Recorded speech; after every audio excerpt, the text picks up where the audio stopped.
तालुक्यातील संप्रदायाच्या माध्यमातून परमपिता पांडुरंगाचं नाम स्मरण करत समाजामध्ये ज्ञानाचा मार्ग दाखवत, सत्याचा मार्ग दाखवत आणि खऱ्या धर्माचा मार्ग दाखवत सगळे हे समोर बसलेले मायबाप सगळे वंदनीय हे कीर्तनाच्या माध्यमातून समाजाला ज्ञान अर्पण करत सत्याच्या मार्गावर पाठवत असतात। या समस्त तालुक्यातील कीर्तनकार बांधवांच्या सहकारी कीर्तनकार बांधव यांच्या सगळ्यांमधून मग टाळकरी असतील, विनावादक असतील, चोपदार असतील, गायन सम्राट असतील, आदरणीय कीर्तनकार असतील, या सगळ्यांमधून जे सर्वसामान्य कुटुंबातले आहेत आणि त्याचबरोबर तालुक्यातील मंदिरांची सेवा, मंदिरामध्ये पुजारींना थोडाफार दान दक्षिणेच्या माध्यमातून मेवा मिळत असतो, परंतु बिचारी माय माऊली या ठिकाणी ही गिरजा माय आजच्या कार्यक्रमाची प्रेरणा।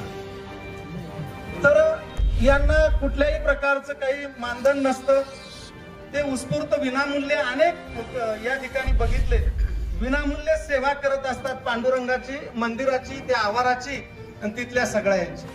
कुठलंही दान नाही, दानपेटी नाही, काहीच नाही। अल्प ग्रामपंचायतीचा 1000-1500 मानधन आणि तेवढ्यावर चालतं, काही ठिकाणी तर काहीच नाही।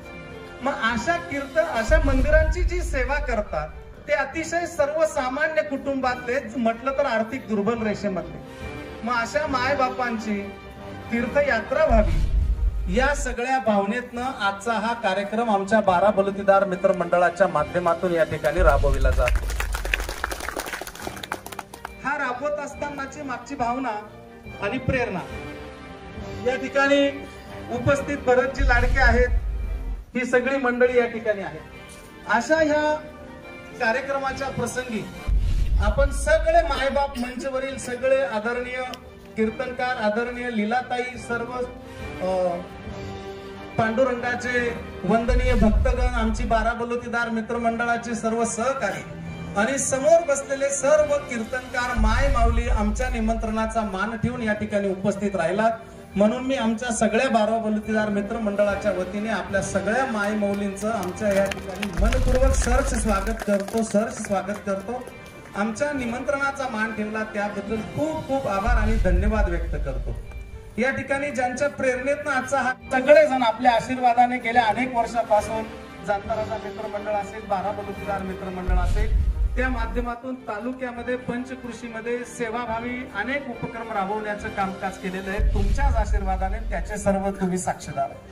गेल्या 3-4 वर्षी ज्या वेळेला सर्जिकल स्ट्राईक झाला होता, सिंधुताई आपल्या तालुक्यामध्ये आपण आणल्या होत्या 12 बलुतेदार मित्रमंडळाच्या माध्यमातून। 2018 मध्ये मोठा दुष्काळ होता, त्यावेळेला आम्ही सगळ्या सहकार्यांनी 5 पाण्याची टँकर, 2 वैकुंठ रथ आणि शेवपेट्या त्या ठिकाणी लोकार्पण केला आणि जवळपास 23-24 खेड्यांवर दुष्काळाच्या काळामध्ये पाण्याची जलसेवा केली। कंत्राळ्याला गोमाता आहे, तिथे जवळपास 2,500-3 हजार देशी गायी आहेत। दाभाडीला गोशाळा आहे, तिथे 1800 गायी आहेत। त्यांची सेवा करण्याचं भाग्य त्यावेळेला 2018 मध्ये आम्हाला लाभलं। त्याच नंतर हिंदुईकर महाराजांचा कार्यक्रम असेल, शौर्य पुरस्कार असेल, स्वतःचा जीव धोक्यात घालून ज्यांनी इतरांचे प्राण वाचवलेत महापुरामध्ये त्यांचा सन्मान असेल, करोना काळामध्ये खऱ्या अर्थाने दाम कमी आणि काम जास्त। मला वाटतं मोठे अधिकारी जे आहेत त्यांना सुरक्षा, अंतर, काच मध्ये आणि सावलीमध्ये काम, पण आशा भगिनी या तिरस्काराच्या धनी झाल्यात, लोकांच्या दारात सर्वेला गेल्यात तर त्यांना हात धरून बाहेर काढलं, काही काहींनी शिवराळ भाषेमध्ये सुद्धा शब्द वापरले। काम, पगार एकदम कमी आणि वरून सर्वे होता की 100 घरांची तुम्ही या ठिकाणी नोंद करायची, कोणाला करोना कोणाला नाही। अशा काळामध्ये स्वतःच्या बालबच्चांचा विचार न करता हा आजार किती गंभीर आहे काही हे माहित नव्हतं, पण खूप गंभीर म्हणून भीती होती। पोटाची लेकर सुद्धा ज्याला झाला त्या बापाजवळ आईजवळ सुद्धा येत नव्हती। अशा परिस्थितीमध्ये आशा भगिनी असतील, अंगणवाडी शिक्षिका असतील, होमगार्ड असतील, PSI वगैरे यांना खूप पगार, स्वतःच्या पोटाची पोरं आली नाही त्या ग्रामपंचायतच्या कर्मचाऱ्यांनी अंत्यसंस्कार केले त्यांचा आपण केंद्रीय मंत्री भारतीताई पवार, निलेशजी लंके, महाकरुणा योद्धा यांच्या हाताने सन्मान केला। अशा स्पर्धा परीक्षा या ठिकाणी आयोजित केल्या। त्याच्यानंतर आदिवासी बांधवांचं कोड कौतुक म्हणून हेलिकॉप्टर असेल, असे अनेक कार्यक्रम आपण आपल्या ह्या 12 बलुतेदार मित्रमंडळाच्या माध्यमातून या ठिकाणी राबवलेली आहेत। म्हणून त्याच आठ पीडित असतील. लेकीच्या लग्नाचा जो आहेर होता तो जी 8 पीडित झाले त्यांना त्या ठिकाणी दिला. अशा पद्धतीने आपण या तालुक्यामध्ये कामकाज केलेलं आहे. त्यामध्ये जनसेवा सगळ्या क्षेत्रात, रक्तदान सगळे. त्याच अनुषंगाने आजचा हा कार्यक्रम. या कार्यक्रमामध्ये मी चंदनपुरीला कायम जात असतो आणि ही माय माऊली माझी बहीण गिरजा माय हिने पाहिलं की मी जाता येताना 150 रुपये हातात देतो. तिच्या चेहऱ्यावरचा आनंद म्हणजे मला भरभरून मिळालेले आशीर्वाद. आणि भाऊ माझ्याकडे झाडते पाहते, कोणी पाहत नाही, काही नाही, तुला काहीच वाटत नाही का लेका? तू येतो, मला धरतो, माझ्या जवळ आशीर्वाद देतो, मला सगळं गोड कौतुक करतो. मी म्हटलं ताई तू हे किती वर्षापासून? मी 1-2 वर्षापासून तिला बघितलं. तिने सांगितलं की मी 30-1 वर्षापासून ही सगळी साफसफाई करते. तिला नंतरच्या काळामध्ये गावकऱ्यांना थोडीशी दया आली. त्यांनी ग्रामपंचायतच्या माध्यमातून 1000, 1500 आणि आता अलीकडे कुठेतरी 3000 रुपये झाले. बघा, मंदिरामधला छोटा गाभारा साफ करतात, त्यांचा काही मोठा विषय नाही. पण ही माऊली आपल्या खंडोबा रायांच्या इथे किती गर्दी येते आणि किती सगळे दिवट्या बुदल्यांचे कार्यक्रम होतात याचे साक्षीदार आहेत. पहाटे 5ला जाते तर दुपारी 11:30 12ला येते. म्हणजे दिवसभरामध्ये जेवढे काम करतात ना तेवढं काम ती माय माऊली करते. सगळ्या पत्तरवाळ्या, उष्ट, खरगट, सगळे शेड साफ करणं, अशा पद्धतीचं काम. माऊली या ठिकाणी पुनाबहीण म्हणून 25-1 वर्षापासून दत्तक आहे. तिला मुकी बहिरी मुलगी झाली तर तिचा त्याग बाकीच्यांनी केला. हिचं काय करायचं तर त्यावेळेला दत्तक घेतले. भरत भाऊ मस्ते बसा बसा. नजर चुकीने राहिले असेल तर माफ करा. संजूबाई हो संजू साक्षीला आहे. पण त्यावेळेला मुकी बहिरी मुलीचे टेन्शन घेऊ नको, ती दत्तक घेऊन तिचं लग्न आणि तिचे 2चे 4 करण्याचं काम आपण गेलं 15-20 वर्षापूर्वी केलं. कुठलाही स्वार्थ नाही, काही नाही. जे काम आत्म्यातलं केलं की त्याची परमात्म्याची साथ असते. तसंच हे काम हिंदी सांगितलं. मी जेजुरी पाहिले नाही भाऊ म्हणे. कुठलीच जत्रा, मी म्हटलं जत्रा बित्रा जेजुरीना खंडेराव पाहायचे का? चंदनपुरीला तो पाहिजे भाऊ कसा आहे जाऊ म्हणे. कुठलीच पाहिजे नाही, काहीच नाही म्हणे. इच्छा असे म्हणे. पण आपण आपल्याकडे काही पैसा नाही. 20-20 हजार आणि 25-25 हजार रुपये भरतात. येणाऱ्या काळात ह्याच खंडोबाने जर पाहिलं तर तुझ्या या भावाला बंडूबाला काहीतरी आशीर्वाद देईल खंडोबा महाराज. आणि तुमच्यासारखे जे आर्थिक आहे दुर्बळ आणि त्यांच्या इच्छा पूर्ती होत नाही तर तो खंडोबा रायन परमपिता पांडुरंग आपल्या हातून करून गेला. आमच्या हातून जसं याच्या मागचं काम केलं त्याच भावनेत ना आजचं हे काम. मी अनेक वेळेला समाजामध्ये काम करत असताना पेंढारी वस्तीमध्ये गेलो, ध्यानाला गेलो. हे पेंढारी वस्तीमध्ये भरत लाडके ज्याच्या जवळ आहे त्याची ध्यानात नाही, ज्याच्या जवळ नाही त्याची ध्यानात आहे. हा भरत लाडके सर्वसामान्य पेंढारी वस्तीमधला यांनी आतापर्यंत बालाजीच्या यात्रा 100-150 जणांना पदरमोड करून बालाजीचं दर्शन आणि ते त्या भागातल्या सगळ्या कोल्हापूरच्या यांच्या सगळ्या यात्रा करून. त्याच्यानंतर वैष्णवदेवी वार्डामधले गरीब रोजंदारीने कामाला जातात. पत्र भाड्याचे घर, मुडक्या झोपड्या. बरं बालाजीला गेलं की कर्जमुक्ती होते अशी काही त्यांची भावना देव पावला का? त्यांनी भरत भाऊंकडे घरानं मांडायचं. ह्या बापाने त्यांना पदरात घ्यायचं आणि 1-2 वर्षामध्ये थोडीफार आमदानी आली की 2-5 लाख रुपये खर्च करून यात्रेला नाही. तसंच वैष्णव देवीला नाही. तसंच मी मोठा शॉक आहे. आदर सन्माननीय दीपक शिंदे कुठे? दीपकजी शिंदे हे ध्यानाचे. अहो सख्खे पोटाचे पोरं सुद्धा कुठे यात्रेला पाठवते. या बापड्याने अनेक वेळेला यात्रा तर छोट्या खाणी केल्या पण त्या भागातल्या त्यानं ही सर्वसामान्य कुटुंबातली वस्ती सगळे संचावर कामाला जातात, मजुरदारी वर्ग आहेत. तर ऋषी पंचमीच्या वेळेला त्यांना त्यांच्याकडे गावातल्या भगिनींनी इच्छा व्यक्त केली आणि यांच्या माऊलीने आणि यांनी 1 नाही 2 नाही जिंकून आणा जवळपास 1000-12 लाख रुपयाचा पुरस्कार. अशा पद्धतीने सार्वजनिक काम. भरत लाडके 2 पैसे आले की 1-2 वर्षात हे सगळी बांधव त्यांचे सगळे सहकारी नथुभाऊ या ठिकाणी त्यांचे वेळी हे समाजातल्या गोरगरिबांच्या लेकींसाठी सामुदायिक विवाह. माझ्या आदरणीय वडिलांचं आणि माझ्या आईचं पण जवळपास 80 वर्ष. त्यांना मी एकदा यात्रेला नेलंच असतं आणि ती भावना यांच्यापासून प्रेरणा घेत, दीपक आणि भरत लाडके यांच्यापासून प्रेरणा घेत आणि ह्या माझ्या बहिणीची अपेक्षा घेत ती प्रेरणा मला मिळाली आणि मी ठरवलं की आपल्या तालुक्यातले मंदिराच्या बाहेर जे झाडझूड करतात त्यांच्यामध्ये ज्यांची इच्छा असेल असे त्यांच्यामध्ये आणि माझ्या कीर्तनकार जी आपल्या धर्माची, पांडुरंगाची भगवी पताका, चांगला संस्कार, सत्याचा मार्ग समाजामध्ये पोहोचवतात टाळकरी चोपदार यांची काही जास्त आर्थिक परिस्थिती नसते, त्यांची जर इच्छा असेल तर त्यांना आपल्याला सगळ्या या यात्रेला पाठवायचं 2 धामच्या हा विचार केला आणि याच्यामधून प्रत्येकी 25,000 रुपयाचा खर्च आहे आणि पाठवायचं तर ही सगळी काही वयस्कर मंडळी असेल म्हणून बसून ते जाऊ शकत। स्लीपर कोचचा जो VIP प्रवास आहे यात्रेचा, त्या स्लीपर कोचच्या माध्यमातून यांना सगळ्या या यात्रेला पाठवायचा निर्णय घेतलेला आहे। 5-5 नावं 7-7 नावं मी नरेंद्र महाराज, वासुदेव महाराज, बोरसे साहेब, गोरे महाराज, लीलाताई यांना सगळ्यांना सांगतो तुम्ही सगळी द्या आणि तुम्ही 35 जण 30 जण आणि 20 जण मंदिराच्या बाहेर सेवा करणारे। काहींची इच्छा होती पण काहींना आता अडचण आहे। येणाऱ्या महिन्या 2 महिन्यामध्ये आपली सगळी नावं फायनल झाली की 0 मिनिटात ते पैसे भरायचे आणि या पद्धतीने यात्रेला पाठवायचं अशी ज्याच्या मागची भावना। ते म्हणतात ना की निर्धनाला आणि निर्बळाला बळे पाठवी वाराणसी काशी प्रयागाला। तुमच्या लेकराला मिळालं पाहिजे। मी आदिवासी बापड्याच्या इच्छा पूर्ण करायला जर 11 लाख रुपये हेलिकॉप्टरला आणू शकतो, 30-35 लाखाचं रामरहीम हॉस्पिटल काढू शकतो, तर मी हे पुण्यासाठी नाही, हे ऐकणारा परमपिता परमात्मा आहे। मी जात धर्म जसा परमेश्वराने पांडुरंगाने मांडला नाही तसा मी मानत नाही। शिवाजी महाराजांबरोबर सगळ्या जाती धर्माचे होते, मदारी मोत्तर दौलत खान पासून तर भैरवजी नाईक सगळे, तसे हे आमचे सगळे हे सहकारी आहे। या देवबापांचं शफीक अँटीचं काय सांगाल, यांचा राष्ट्रीय पुरस्काराला त्या ठिकाणी प्रस्ताव केलेला आहे आदरणीय भामरे साहेबांच्या माध्यमातून। अहो कोरोनाच्या काळामध्ये रामरहीम हॉस्पिटल काढत असताना अनेकांनी व्यवहार केला, सौदा केला, कोणी येत नव्हतं आणि आवाज न पगार मागायचा। पण जेव्हा ही व्यथा सांगितली या सगळ्या बापडांनी तिकडे जे काम करणार आहेत काय जो देंगे तो दे काका, ये राम की और रहीम की खिदमत है, तुम बोलो हम तुमको जितने कर्मचारी लगते वो ला देने का प्रयास करते आणि बऱ्यापैकी हॉस्पिटलांमध्ये नर्सिंग काम करणारे आणि हॉस्पिटलच्या याच्यामध्ये मुस्लिम बांधव आहेत आणि काही डॉक्टर या शफीक भाऊनी यांनी दिला आणि रामरहीम हॉस्पिटल चालू झालं, जिथे आपण 350-400 सगळ्या रुग्णांची सेवा केली आणि ती सेवा करत असताना 18चा स्कोर असायचा बाबा, 18चा स्कोर।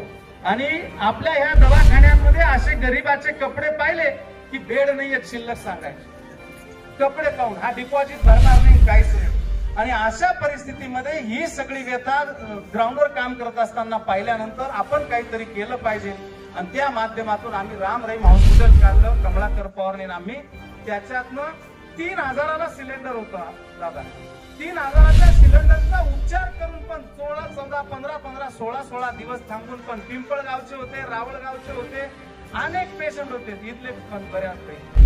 तर अशा पेशंटांचं एकही दगावला नाही आणि 14 दिवस राहून पण 32,000च्या पुढे बिल गेलं नाही, अशा प्रकारचं काम केलं।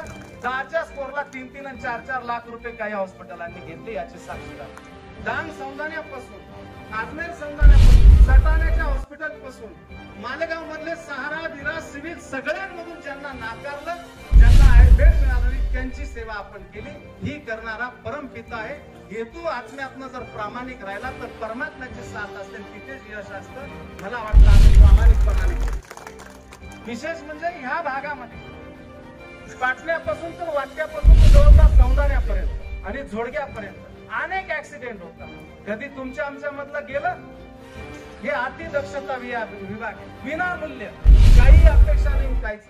आतापर्यंत जिथून आणा 1000 ते 800 ऍक्सिडेंटच्या सगळ्या डेड बॉड्या उचलून आणलं। काही काहींचा मेंदू फाटलेला असतो, बघून कोणाची उचलायची हिंमत नाही।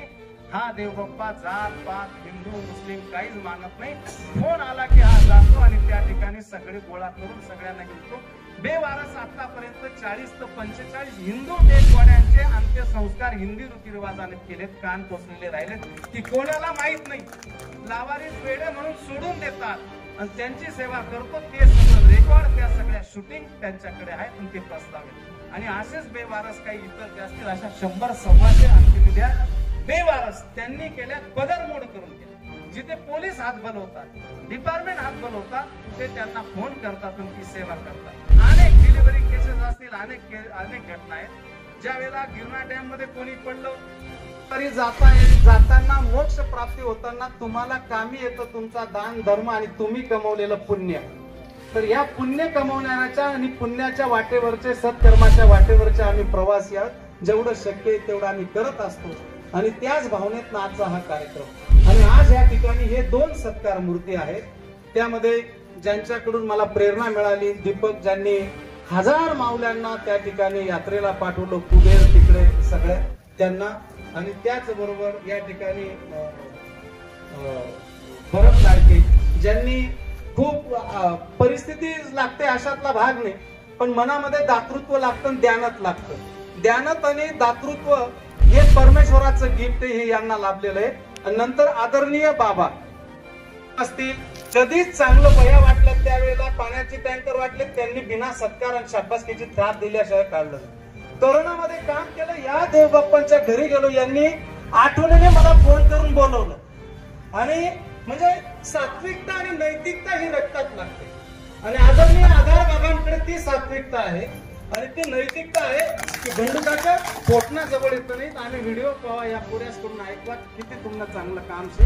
आणि त्या कामाचा आदर करून 2-3 वेळा या देवबाप्पांनी माझा सत्कार केला आणि मला प्रेरणा दिली. असे जे सत्कर्म करणारे ही जे काही माणसं आहेत आपल्या तालुक्यात, त्यांचं कोड कौतुक झालं पाहिजे. या परिवाराच्या आयरे परिवाराच्या बाबतीत ही सगळी भावंड या ठिकाणी बसलेले. रमेश भाऊ आहेत, आत्माराम दादा आहेत, जितू दादा आहेत, अशोक भाऊ आहेत. या परिवाराची महिमा अशी आहे की आपल्या तालुक्यामध्ये उभ्या महाराष्ट्रामध्ये तुकाराम महाराजांचं मंदिर मध्ये 40-50 वर्षाच्या लिमिटेड गाड्या जाणं यात्रेला म्हणजे नुसतं आळंदीला जाणं तरी 5 दिवस आठवडा मोडणं. आणि अशा काळामध्ये तालुक्यामधला गरीब जेव्हा गेला किंवा काही तर त्याची राहण्याची व्यवस्था व्हावी म्हणून स्वर्गीय राजूबाप्पू असतील, निवृत्ती महाराज असतील आणि स्वर्गीय राजूबाप्पू आधार बाबांचे पुतणे होते.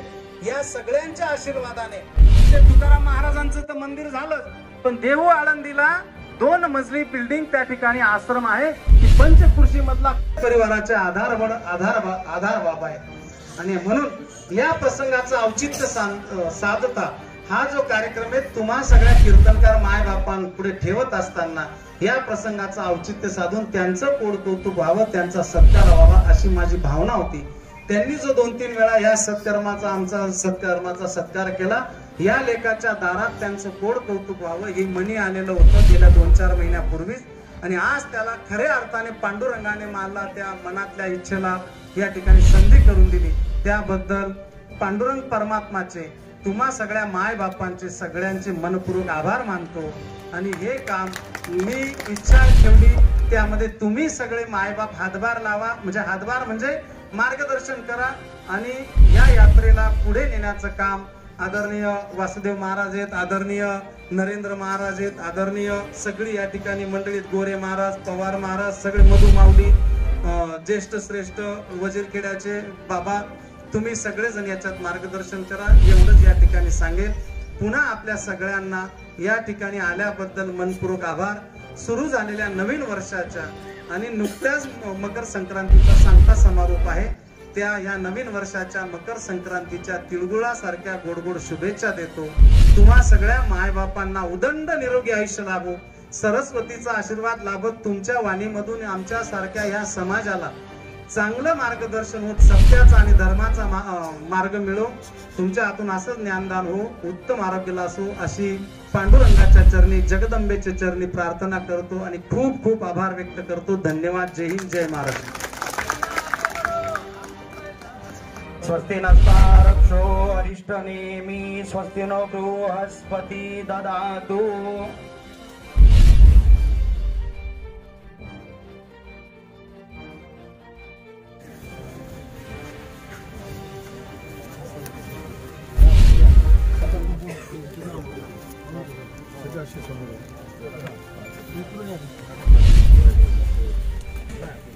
जोरात टाळ्या वाजवायच्या थोड्याने. कुंडली गवर्धा हरे विठ्ठल श्री ज्ञानदेव पंढरीनाथ भगवान की जय. माऊली ज्ञानेश्वर महाराज की जय. जगद्गुरु तुकाराम महाराज की जय. बोला रामकृष्ण हरी.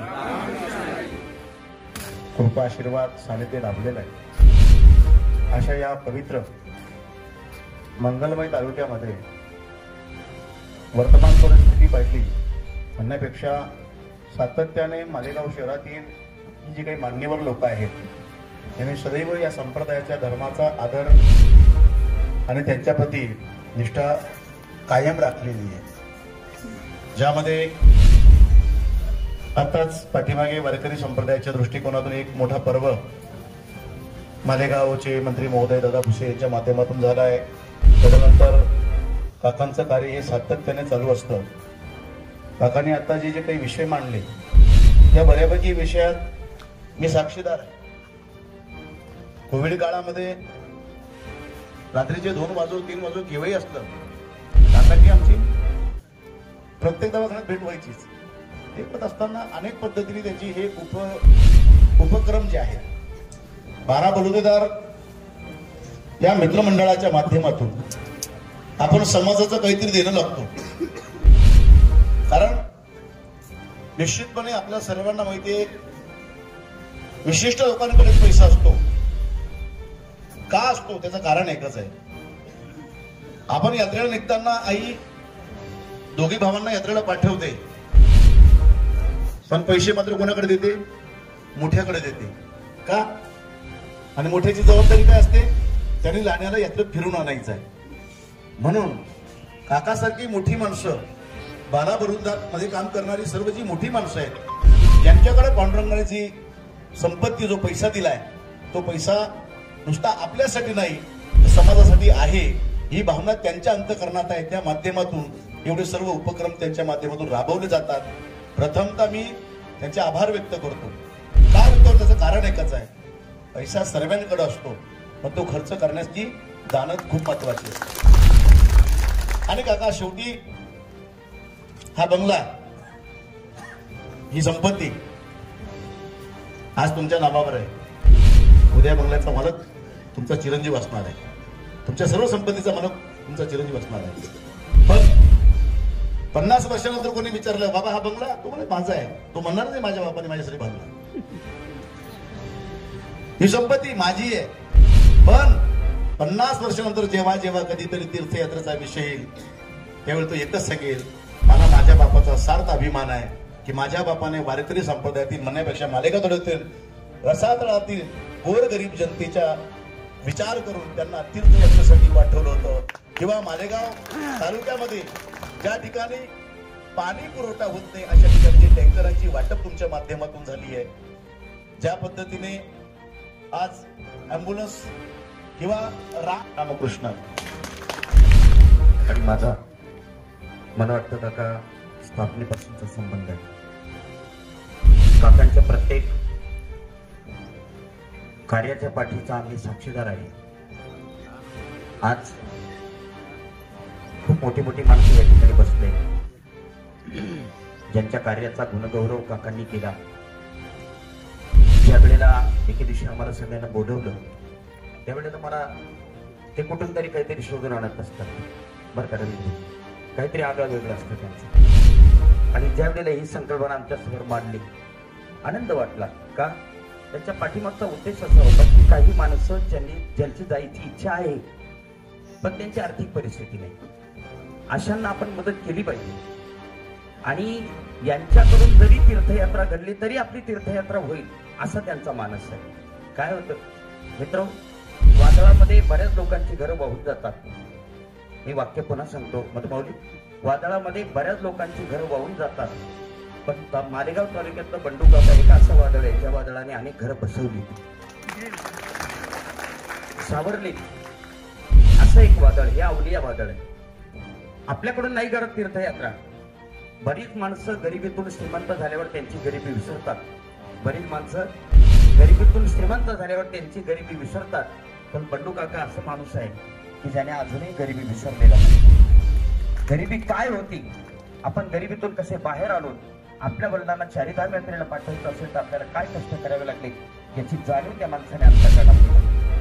जे आपल्याकडून होत नाही ना ते कोणीतरी करून घेत आहे, परमेश्वर आपल्या हातून करून घेतो ही सद्भावना त्यांच्या अंतःकरणात. वनमेरची बरीच मंडळी या ठिकाणी बसली. माझा वर्गमित्र आहे जितू ठाकूर सतू तेगे. एक प्रसंग सांगतो काका. वन्नेरला इंदोरीकर महाराजांचं कीर्तन होतं. कीर्तनासाठी चाललो होतो. मोटरसायकलवर जात असताना आजिमच्या पुढे एक पेट्रोल पंप आहे. त्या पेट्रोल पंपावर पेट्रोल भरण्यासाठी उभं राहिलो. ऐकण्यासारखी गोष्ट आहे महाराज. माझ्या पुढे एका आदिवासी मुलाचा नंबर होता. तो गाडीवरून खाली उतरला. त्याचा जोडीदार पेट्रोल भरत होता. त्याच्या मागे माझा नंबर होता. त्याने त्या पेट्रोल भरणाऱ्या आपल्या मित्राला सांगितलं, गाडी बाजूला घे, महाराजांना अगोदर भरू दे. त्याला म्हटलं, नाही तुझा नंबर आहे, तू भर. तो म्हणजे तुम्ही भरा.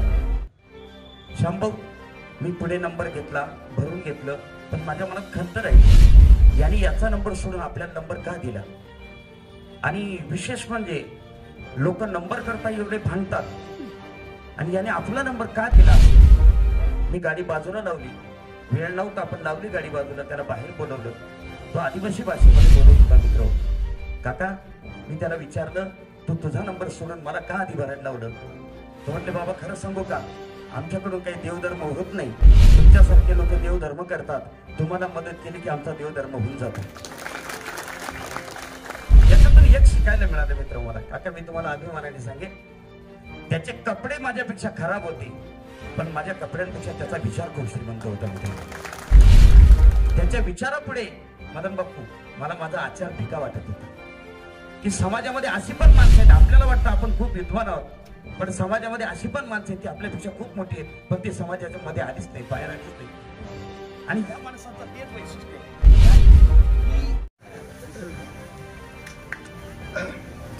जो कार्यक्रमाची रूपरेषा आहे यात्रेची, ती यात्रेची रूपरेषा ठेवतो. तर कुठे कुठे जाणार आहेत, किती दिवसाचा प्रवास आहे हे सांगतो. आणि त्याच्यानंतर 5 मिनिटांमध्ये याच ठिकाणी लगेच जेवणाची व्यवस्था होईल. सगळं रेडी आहे. आपण मायबापांनी 2 घास उष्टे करून आमच्या तुमच्या या लेकाच्या परिवाराला, आमच्या बाबा बरुचाला उपकृत केल्याशिवाय जाऊ नये. एवढे आशीर्वाद तुमचा. आपली यात्रा ही नेपाळ पर्यंत आहे. उज्जैन महाकालेश्वर ज्योतिर्लिंग आहे, ते एक स्थान आहे. ओंकारेश्वर ज्योतिर्लिंग आहे. खुजराव लेण्या मोठा वड या ठिकाणी ते एक तीर्थक्षेत्र आहे. गुप्त गोदावरी ते एक तीर्थक्षेत्र आहे. सती अनुसया ते एक तीर्थक्षेत्र आहे. चित्रकूट ते एक तीर्थक्षेत्र आहे. प्रयागराज अलाहाबाद त्रिवेणी संगम जिथे मातृपितृ पिंडदान केलं जातं ते एक तीर्थक्षेत्र आहे. वाराणसी काशी विश्वनाथ ते एक तीर्थक्षेत्र आहे. अयोध्या राम मंदिर ते एक तीर्थक्षेत्र आहे. गोरक्षनाथ गोरखपूर ते एक तीर्थक्षेत्र आहे. त्याच्यानंतर काठमांडू नेपाळ पशुपतीनाथ ज्योतिर्लिंग ते एक तीर्थक्षेत्र आहे. मनोकामना देवी ते एक तीर्थक्षेत्र आहे. तिथे जवळपास आपल्या सर्वाधिक मोठा रोपवे आहे. त्या रोपवेचा आनंद आपल्या सगळ्यांना घेता येईल. तो एक त्या ठिकाणी मनोकामना देवीचा विषय. जनकपूर दशरथ राजा सीतामढी ज्या ठिकाणी आहे त्या दशरथ राजांच्या जनक राजा नगरीमध्ये ते एक तीर्थक्षेत्र आहे. सीतामढी एक आहे. बौद्ध गया म्हणजे बुद्ध गया, गयाला त्या ठिकाणी दर्शन आहे. त्याच्यानंतर कलकत्ता कालिका देवी एक दर्शन आहे. गंगासागर पवित्र स्नान पापनाशक त्या ठिकाणी जे हे आहेत त्या ठिकाणी स्नान कुंडामध्ये ते एक तीर्थक्षेत्र आहे, समुद्राला मिळतं त्या ठिकाणी. भुवनेश्वर लिंगराज मंदिर त्र्यंबकेश्वर सारखंच आहे, त्या ठिकाणी 108 मंदिर आहे. ते सगळं एक मोठं तीर्थक्षेत्र आहे. कोणार्क सुवर्ण मंदिर याचं सूर्योदय मंदिर जे आहे कोणार्क त्या ठिकाणी आहे. सगळ्यात मोठं धाम जगन्नाथपुरी ज्या ठिकाणी आजही हवा जर पूर्व पश्चिम वाहत असेल तर त्या परमात्माची जागरूकता एवढी आहे. जगन्नाथपुरी एक महान तीर्थक्षेत्र की हवेच्या उलट्या दिशेला झेंडा वाहत. अशा अनेक गोष्टी आहेत. तर जगन्नाथपुरी आहेत, शेगाव आहेत. जवळपास असा 20-21 दिवसांचा हा प्रवास आहे. या ठिकाणी हे तीर्थक्षेत्र आहेत. आणखीन आपल्या ज्ञानामध्ये काही गोष्ट असेल सूचना केल्या तर याच्यामध्ये फरक केला जाईल. ते तीर्थक्षेत्र त्याच्यामध्ये ऍड केले जातील. असा जवळपास 21 दिवसाचा तीर्थक्षेत्राचा प्रवास आहे नेपाळ पर्यंत. आणि स्लीपर कोचने आहे. कोणालाही बसून कोणाला पाठीला कळ लागते काय लागतं या सगळ्या याच्यामुळे स्लीपर कोचने एकदम सुंदर प्रवास आहे. त्यामध्ये 2 वेळेला दिवसभरातनं चहा आहे. सकाळी उठल्यानंतर पोट भरून जेवणासारखा नाश्ता आहे, पुन्हा सायंकाळी जेवण आहे, पुन्हा त्याच्यामध्ये राहण्याची व्यवस्था आहे. फक्त राहण्याची व्यवस्था एवढे सगळे असल्यामुळे काही 2-3 हॉल त्या ठिकाणी घेतले जातील आणि त्या हॉलमध्ये आपली राहण्याची व्यवस्था होईल. अशा सगळ्या प्रवास आणि तीर्थक्षेत्राचं नियोजन आहे. अजून तुम्हाला याच्यामध्ये काही सुधारणा सूचना करायच्या झाल्यात, अनेक मायबाप जाऊन आलेले आहेत, त्यांच्या चर्चा आपल्या कानी आहेत, त्याच्यामध्ये ह्या सुधारणा कराव्यात. येणाऱ्या दिवसामध्ये एवढ्या 10-15 दिवसामध्ये तुम्ही नावं द्या. पुढच्या महिन्यामध्ये हा यात्रेचा प्रवास शुभारंभ होणार आहे. हेच या ठिकाणी ठेवतो. याचा जे योग्य लाभार्थी आहेत त्या जास्तीत जास्त जणांनी लाभ घ्यावा अशी नम्र विनंती करतो आणि इथेच थांबतो. धन्यवाद. जय हिंद, जय महाराष्ट्र.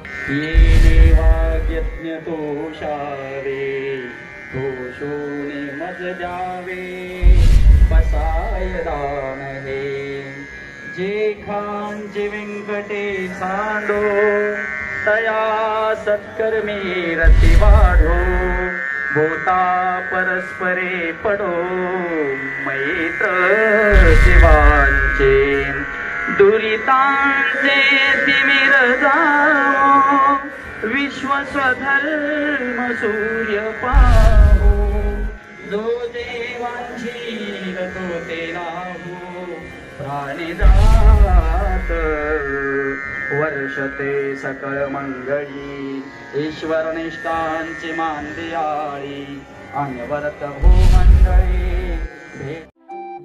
आपल्या चॅनलला नक्की सबस्क्राईब करा, बेल आयकॉन दाबायला विसरू नका.